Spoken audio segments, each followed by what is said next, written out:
Welcome back. Joining us today is Wartburg's own Madison Bloker, author of Bound Blessings. Madison, thanks so much for coming in, waking up early, and taking the time to be on the show. Thanks so much for having me. I'm really excited. Awesome.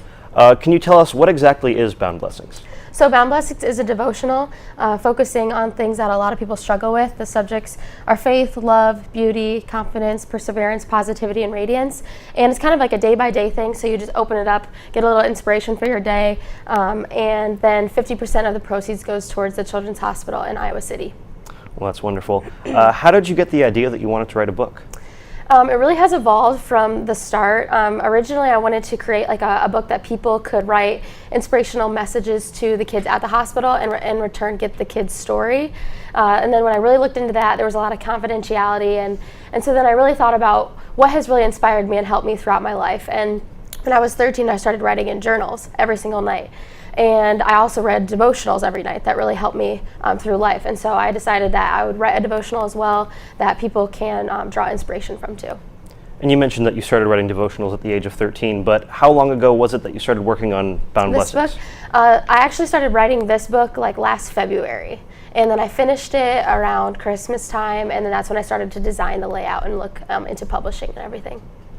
And a lot of people always say that they want to write a book, but not a lot of people know how hard it is. How hard is it actually to follow through with writing a book? You know, if you are passionate about what you're writing about, writing really isn't a problem. It's just a lot of background work and research that you have to do in order to figure out how do I publish it, how do I design it, how do I market it. So there's a lot of moving pieces behind it, but it's definitely doable. And then what's the main purpose or message that you mean to convey to your readers when you write? So my tagline is inspire, uplift, enlighten. And so that's kind of my goal. But basically, first of all, I wanted to raise money for the kids in Iowa City because I joined Dance Marathon my freshman year here.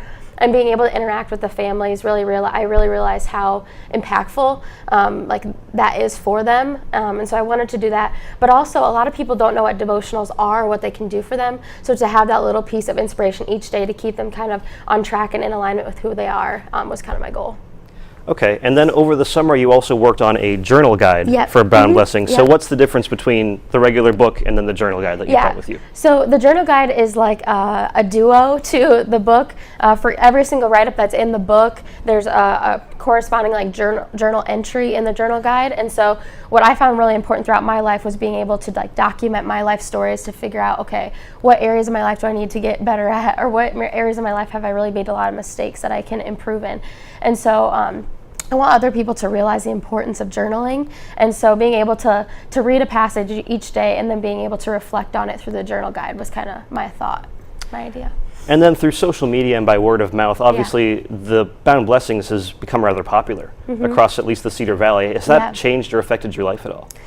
For sure. Well, actually, when I got into writing the book, I launched a blog because I missed writing so much after I finished the book, and it took off more than I could imagine. It was totally a God thing. And after my like second or third blog post, it went viral, and there was like 2 million views on the website, and it was just kind of insane. It was totally God working, but it's definitely changed my life. I've really had to reflect on who I am, and I mean, it's really scary to put yourself out there. You have to be very vulnerable, and there's always people that will criticize and judge you, but I have gained so many new perspectives and really been able to affirm like who I am and who I am in Christ. Well, Madison, thank you for your vulnerability, and thank you for coming and appearing on the show. Thank you so much. Coming up next, we'll have Annika Wall with our first ever sports segment, so keep it here.